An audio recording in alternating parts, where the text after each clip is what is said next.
نحمده ونصلي على رسوله الكريم أما بعد فأعوذ بالله من الشيطان الرجيم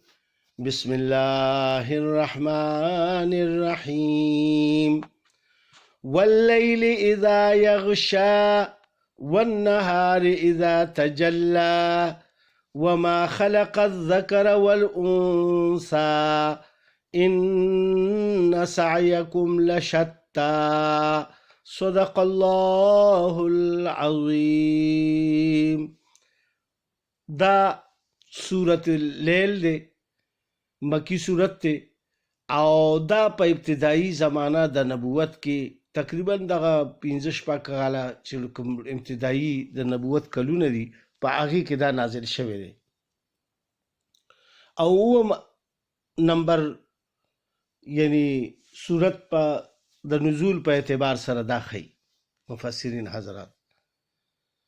بسم الله الرحمن الرحیم. دا الله په نامه شروع کوم چې لوی مهربان او د ډیر زیات رحم خاوند دی.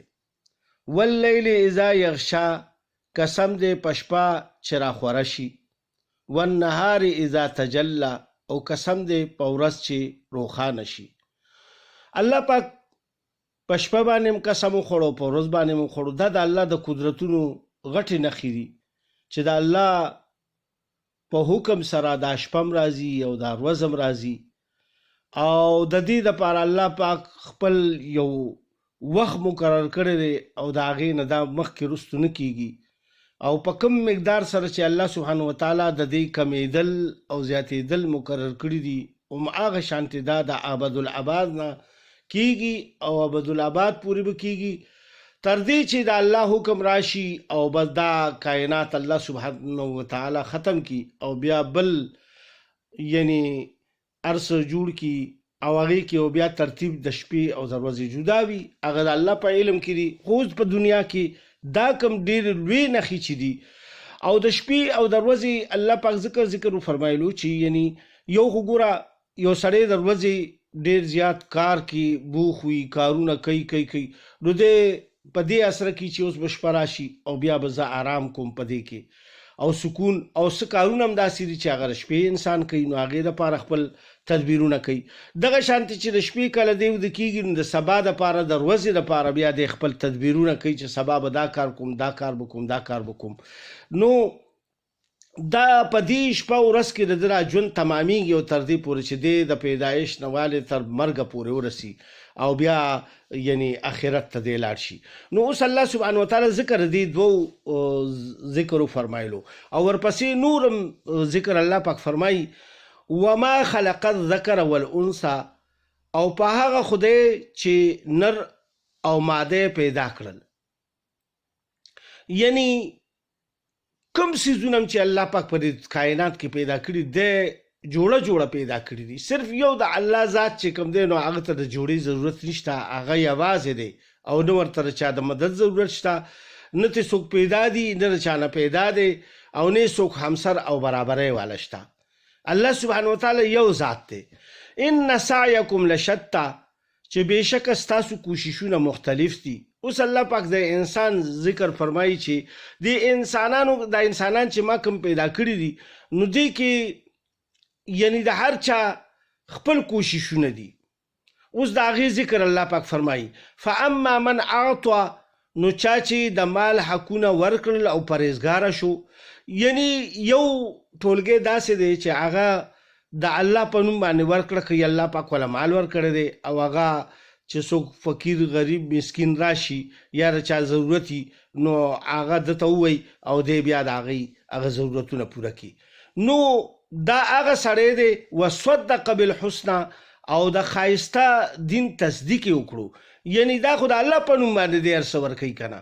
د نه خو چې څوک غواړي نو د الله په نوم ماله راکړه او د الله په نوم باندې ورکوي. نو ده د الله تصدیق وکړو او د الله د دین تصدیق یې وکړو. فسنیسره لليسرى، نو مونږ به ورته د اسانۍ لاره تیاره کړو. د اسانه لار چرته به تیار کی الله سبحانه وتعالی به د جنت تلو والا کارونه ردنا اخلي داسې کارونه به ددنه کیږي سرزد کیږي به چې هغې باندې به د جنت ته تلو والا جوړ شي. و اما من بخل واستغنا او چا چې شومتیا وکړه او بې پروا شو یعنی د شومتیا چې کوي نو دی د څه نه بې پروا کیږي د الله د حکم نه چې الله پاک چاله مال ورکړي وي او الله پاک حکم فرمایي چې د غریبانانو مسکینانو مدد کوه او دی نه کوي او دی وایي چې مړه بس پرېږده دی خپل کار کوي او بس دا خو ما په خپلو مټو باندې ګټلې څنګه چې یعنی ډېرو کافرانو په دنیا کې دا دعوه وکړه او الله سبحانه وتعالی یعنی هغې تباه او هلاک کړه. وکذب بالحسنى او د خایسته دین نه انکار وکړو یعنی د الله د حکم نه انکار وکړو فسنيسره للعسرى نو مونږ به ورته د سختۍ لار مخکې کړو او اسانه به یې کړو ورته ولې به الله پاک دته اسانه کړي یعنی د جهنم لار سختي د عذابونو لار دی به دلته کې بس شکی القلب بشي بس سخت یعنی شوم بشي د الله په نوم باندې باړو څه ورکړه نه کوي د ده باړو دا یقین نی چې زه به مرم او زما به هلته کې دا مال پکارېږي او وایي بس دا مال به زما دلته پکارېږي اعلان کې ټولو خلکو نه پاتې دی که هغه بادشاهان دي که هغه عام خلک دي او مالداره خلک دي نو چا ځان سره مال وړی دی نو الله پاک ځکه وفرمایل چې موږ به دته د جهنم لار اسانه کو وما یونی عنه ماله اذا تردى او د ده مال به د ده هیڅ چرې په کار را نشي هر کله چې دی مړ شي یعنی دنه چې کوم مال پاتې شوی دا به په کار نشي د ده اولاد به داسې الله پاک پیدا کړي چې هغه د پخپله بخل کړی هغوی به وایي چې د پخپله به خرج کولو ځان پسې که نه زمونږ څه کار دی چې موږ ورپسې خیراتونه کوو او د په نوم باندې پیسې خرج کوو او بله خبره دا ده چې په خپل لاس باندې یو سړی خرج کوي نو د هغې بیا ثواب دی او چې بل ورپسې خرج کوي نو د هغې بیا ثواب دی د هغې هغه عمره ثواب نه دی چې څومره دی په خپل لاس باندې خرج کوي. رسول الله صلی الله علیه و وسلم په یو حدیث مبارک کې فرمایي چې ته خو روغ رمټې او ستا د ژوند نه ډېر زیات تمناګانې وي او ډېر امیدونه دي وي او ته هغه مال چې تا سره دی هغه بیا هم ته د الله په نوم باندې ورکې او ته د هغې په اسره باندې هغه مال ځان سره نه پرېږدي نو وایي د دې ډېر لوی ثواب دی په نسبت د هغې مال چې یو سړی بیا بوډاوالي ته ډېر کمزوري شي او بیا د ګرځېدو دي او دی وایي چې هلکه دې مدرسه کې ورکوي او دې ځای کې ورکوي او دې ځای کې ورکوي نه دی چې ښه جوبن کې وي او ډېر ښه د مال نه ښه فایده اخیستي شي او دی دغه وخت کې خرج کوي نو د هغې ډېر زیات ثواب دی بنسبت د دغې چې دی په بوډاوالي کې خرج کوي او ډېر کمزور ځای کې خرج کوي ثواب د هغې هم دی خو د هغې په نسبت ډېر زیات کم دی. ان علینا للهدى بېشکه هدایت کول زمونږه کار دی یعنی الله پاک وایي چې دا خو زما کار دی چې یعنی مطلب یې څوک زما په نوم باندې ورکوي نو زه به ورته هدایت کوم. و ان لنا للآخرة والاولی او آخرت او دنیا دواړه زموږ په قبضه کې دي د الله پاک په قبضه کې دي چې الله پاک څنګه چاته غواړي نو هغه شانتې ورکوي. فانذرتکم نارا تلظا نو ما تاسو د هغه اور نه ویرولی چې لمبې به وهي الله پاک ګوره مخکې خلکو لا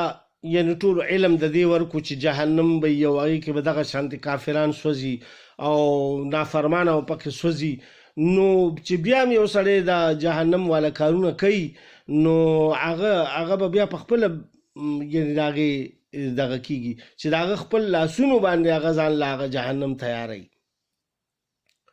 لا یصلاها الا الاشقا په دې کې به هغه بدنصیبه سوځي چې انکار یې کړی دی الذي کذب وتولى چې انکار یې کړی دی او مخې اړولی دی. وسيجنبها الاتقى او هغه نیکان به ترې اړخ ته ساتلی شي یعنی بچکولی به شي هغه نیکان خلک چې چا د الله په نوم باندې ورکړه کړي د الله نه یریدلي وي. الذي یؤتي ماله یتزکا چې خپل مالونه د ځان د پاکولو دپاره ورکوي. نو وما لأحد عنده من نعمت تجزا او د سره چا احسان کړی نو چې بدل خلاصولو یعنی که چاله د الله په رضا ورکوي نو په دې وجه نه ورکوي چې د باندې چا احسان کړی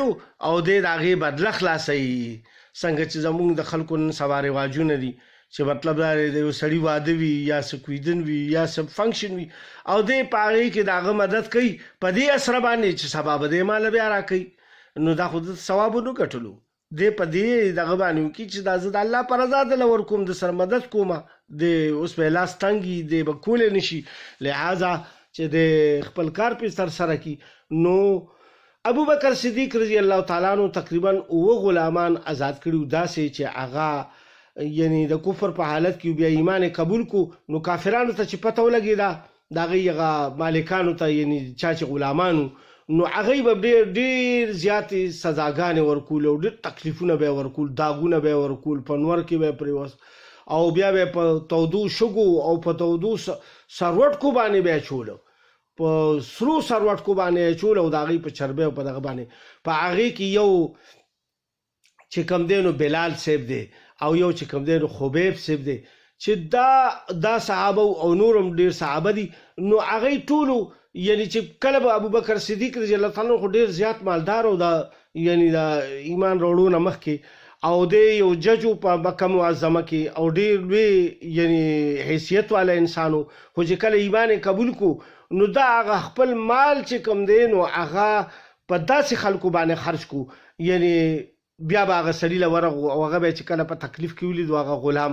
نو هغه له به ورغو د هغه مالک ته به یې وي چې هلکه دې په ما باندې خرڅ کا نو هغه به ورته چې بس او نو خود زیات قیمت به ورته یاد کو هغه ورته بس د ټیک شو بس دا نو هغه پیسې به یې راوړې او هغه له به یې ورکړي او هغه به راخلاص کو د هغه نه او بیا به یې آزاد کو پای کې بلال صاحب او خبیب صاحب او نور ډېر صحابه نو الله سبحانه وتعالی یعنی دله دومره په زړه کې دا خبره اچولې وه خو ده باندې خو د دغې خلکو احسان نو کړم ځکه الله پاک ذکر وفرمایلو او وایي ده ته پلار وي چې ای زویه ته چې غلامان ازادی نو داسې قوي او مضبوط خلک آزاد کا چې سبا ستا چېرته په کارېږي خو صحیح که نه نو هغه ورته څه وایي په جواب کې ورته وایي چې زه خو یې د الله د رضا دپاره ازادومه زما خو دې کې دنیایي مقصد نشته چې د هغې دپاره زه دی ازادومه لہذا زه خو د الله د رضا دپاره چې کوم دی نو د ذکر الله پاک فرمای الا ابتغاء وجه رب الاعلى خود خپل لوی رب د رضامندۍ لټولو دپاره دی دا کارونه کوي او رسول الله صلی الله علیه وسلم یو حدیث مبارک کې فرمایلی دی چې دا خلق پیدا شوي دي نو وایي دی یعنی مطلب دا دی چې کوم ځای دپاره یو سړی پیدا شوی لکه جنت دپاره نو ده ته الله پاک د جنت کارونه آسان کړي دي او چې کوم شکی دی او بدبخته دی نو هغه ته یعنی د جهنم کارونه آسان شوي وي او شیطان په مسلط شوي وي نو الله پاک چې کوم دی نو څه خو ګمراه کوي نه لیکن دی په خپل عمل باندې هغه په دنیا کې ثابته کړي او بیا دی په ځان باندې حجت وګرځوي نو د هغې په وجه باندې به دی بیا په جهنم کې غورځولی شي ولسوف یرضا او ډېر ژر به د خپل رب نه راضي شي یعنی الله پاک به دی هلته ډېر راضي کړي دلته خو د خپل مال خرج کو او د خپل ځان د دنیا د راحتونو او د سیزونو خیال یې ونه ساتلو هغه مال یې په غرباو مساکینو باندې او د الله د رضا دپاره خرج کو او د ځان ته یعنی ډېر لږ مقدار کې پیسې پرېښوي چې د هغې په وجه باندې د خپله زندګي تېروله نو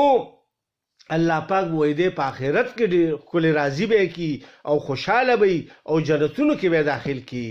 الله سبحانه وتعالی دې موږ ټول له په دې باندې عمل کولو توفیق راکړي او الله سبحانه وتعالی دې چې کوم دی نو زموږ دا ناسته په خپل درګاه کې قبوله منظوره کړي دا ابتدایي صورتونه چې کوم دي نو په دې کې خاص طور باندې